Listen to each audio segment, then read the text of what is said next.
బీసీల అభివృద్ధికి వారి సంక్షేమానికి రాష్ట్ర ప్రభుత్వం తగిన నిధులు కేటాయించి కృషి చేయాలని పేరిక సంఘం రాష్ట్ర అధ్యక్షుడు గటిక విజయ్ కుమార్ అన్నారు. ఆదివారం యాదగిరిగుట్టలో ఆ సంఘం ఆధ్వర్యంలో పేరిక సత్రం భవన నిర్మాణానికి భూమి పూజ నిర్వహించారు. అనంతరం ఆ సంఘం జిల్లా నూతన కార్యవర్గ ప్రమాణ స్వీకార కార్యక్రమానికి నిర్వహించారు. ఈ సందర్భంగా పేరిక సంఘం యాదాద్రి భువనగిరి జిల్లా నూతన అధ్యక్షుడిగా తిప్పని పరమేశ్వరను ఏకగ్రీవంగా ఎన్నుకున్నారు.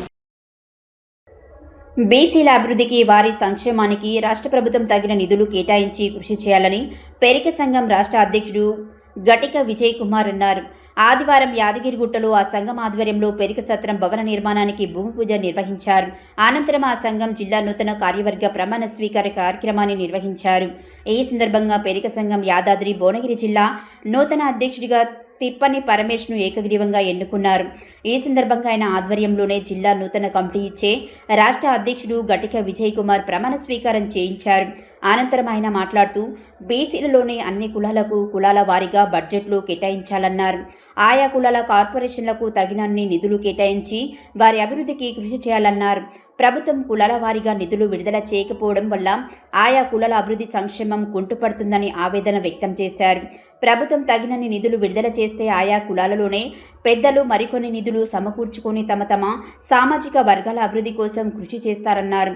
హైదరాబాద్లో పెరికల ఆత్మగౌరవ భవనానికి స్థలం నిధులు కేటాయించాలన్నారు. అన్ని జిల్లాలలో తమ సామాజిక వర్గానికి ఆత్మగౌరవ భవనాలను నిర్మించేందుకు ప్రభుత్వం సహకరించాలని కోరారు. యాదగిరిగుట్టలో పెద్ద ఎత్తున పెరిక సంఘ సత్రం అన్నదాన సత్రాన్ని నిర్మించుకుందామన్నారు. ఈ మేరకు భూమి పూజ చేశామని తెలిపారు. అదేవిధంగా యాదాద్రి భువనగిరి జిల్లా పెరిక సంఘం అధ్యక్షుడిగా తిప్పని పరమేశ్ ఆధ్వర్యంలో యాదాద్రి భువనగిరి జిల్లాలలో పెరిక సంఘం పెద్ద ఎత్తున బలోపేతమవుతుందన్నారు. ఈ సందర్భంగా యాదాద్రి భువనగిరి జిల్లా పెరిక సంఘం నూతన అధ్యక్షుడిగా ఎన్నికైన తిప్పని పరమేశ్ మాట్లాడుతూ తనపై నమ్మకంతో సంఘం జిల్లా అధ్యక్షులు బాధ్యతలు అప్పగించినందుకు రాష్ట్ర కమిటీకి జిల్లాలలోనే పెరిక సంఘం పెద్దల సభ్యులకు ధన్యవాదాలు తెలియజేస్తున్నామన్నారు. జిల్లాలలో సంఘం బలోపేతానికి తగిన విధంగా కృషి చేస్తామన్నారు. ఈ కార్యక్రమంలో భవన నిర్మాణ కమిటీ అధ్యక్షులు ఆర్ఎస్ శ్రీనివాస్, ప్రధాన కార్యదర్శి దిడ్డి బాలయ్య, మారిశెట్టి శ్రీధర్, కోట నరసింహ, కోట మురళి, బి శ్రీధర్, కానుగంటి వెంకటేష్ తదితరులు పాల్గొన్నారు.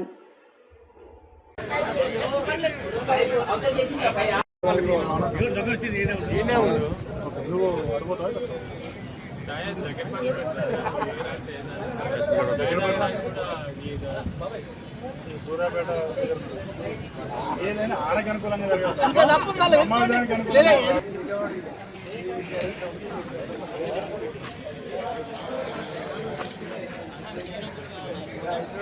అందరికీ నమస్కారం. నా పేరు గటిక విజయ్ కుమార్.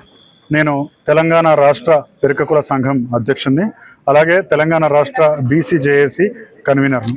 ఇవాళ యాదాద్రి భువనగిరి జిల్లాలో మా పెరిక కుల సంఘం కొత్త కమిటీ అధ్యక్షులు తిప్పని పరమేశ్ గారి అధ్యక్షన కొత్త కమిటీ ఏర్పడింది. దాని ప్రమాణ స్వీకార కార్యక్రమంతో పాటు యాదాద్రిలో పెరిక కుల సత్రం కూడా, అన్నదాన సత్రం కూడా నిర్మిస్తున్నాము. దానికి సంబంధించిన భూమి పూజ కూడా జరిగింది. కాబట్టి అది పెరిక జాతి చరిత్ర అనుకోండి, యాదాద్రి భువనగిరి జిల్లా చరిత్ర అనుకోండి, ఇది ఒక గొప్ప సువర్ణ దినంగా మేము భావిస్తున్నాం. ఈ సందర్భంగా రాష్ట్ర ప్రభుత్వానికి కొన్ని విజ్ఞప్తులు చేస్తున్నాం. రాష్ట్ర ప్రభుత్వం బీసీ సంక్షేమం కోసం అనేక పథకాలు ప్రవేశపెట్టింది. కోట్లాది రూపాయలు ప్రతి బడ్జెట్లో కూడా ప్రవేశపెడుతుంది. కానీ ఆ ఫలాలు, అభివృద్ధి ఫలాలు కింది స్థాయి దాకా అందడం లేదు. దీనికి ప్రధాన కారణం ఏంటంటే బీసీ బడ్జెట్ ఉంది కానీ కులాల వారీగా బడ్జెట్ లేదు. బీసీ అనేది ఓవరాల్గా సమాజం గురించి మాట్లాడినప్పటికీ బీసీలు కులాల వారీగా ఉన్నారు. కాబట్టి ఇప్పటికే ఆల్రెడీ కాంగ్రెస్ ప్రభుత్వం, ముఖ్యంగా రేవంత్ రెడ్డి ముఖ్యమంత్రిగా ఉండి బీసీ కులాలకు కార్పొరేషన్లు ఏర్పాటు చేశారు. ఆ కార్పొరేషన్ల చైర్మన్లు, వైస్ చైర్మన్లు ఉత్సవ విగ్రహాలుగా ఉండకుండా ఉండాలంటే ఆ కార్పొరేషన్లకు ఖచ్చితంగా మీరు నిధులు కేటాయించండి. మీరు కొన్ని నిధులు కేటాయిస్తే ప్రభుత్వం ఇచ్చే నిధులతో పాటు ఆయా కులాలలో ఉన్న స్పృహను బట్టి ఆయా కులాలలో ఉన్న పెద్ద మనుషులు కూడా కొంత ఫండ్ తయారు చేసుకుంటారు. ఆ ఫండ్, ఈ ఫండ్ తయారు చేసి ఆయా కులంలో అవసరమైన వారికి సంక్షేమ కార్యక్రమాలు అందించడం, ఉపాధి కార్యక్రమాలు అమలు చేసుకోవడం, క్రీడాకారులను ప్రోత్సహించడం, విద్యా కార్యక్రమాలకు ఉపయోగించడం జరుగుతుంది. కాబట్టి ఈ విషయాన్ని గమనించి కుల కార్పొరేషన్లకు వెంటనే ఫండ్ రిలీజ్ చేయాలని ముఖ్యమంత్రి రేవంత్ రెడ్డి గారిని, కాంగ్రెస్ ప్రభుత్వాన్ని డిమాండ్ చేస్తున్నాం. అట్లే హైదరాబాద్ నగరంలో ఆత్మగౌరవ భవనాలు నిర్మించుకోవడానికి కూడా అన్ని కులాలకు స్థలాలు కేటాయించారు. కానీ ఆ భవనాలు నిర్మించుకోవడానికి నిధులు కేవలం కాగితాల మీద విడుదలయ్యాయి. వెంటనే నిధులు కూడా విడుదల చేసి ఆ భవనాల నిర్మాణాలకు తోడ్పాటు అందించాలని కూడా ప్రభుత్వాన్ని కోరుతున్నాం. నమస్కారం. జై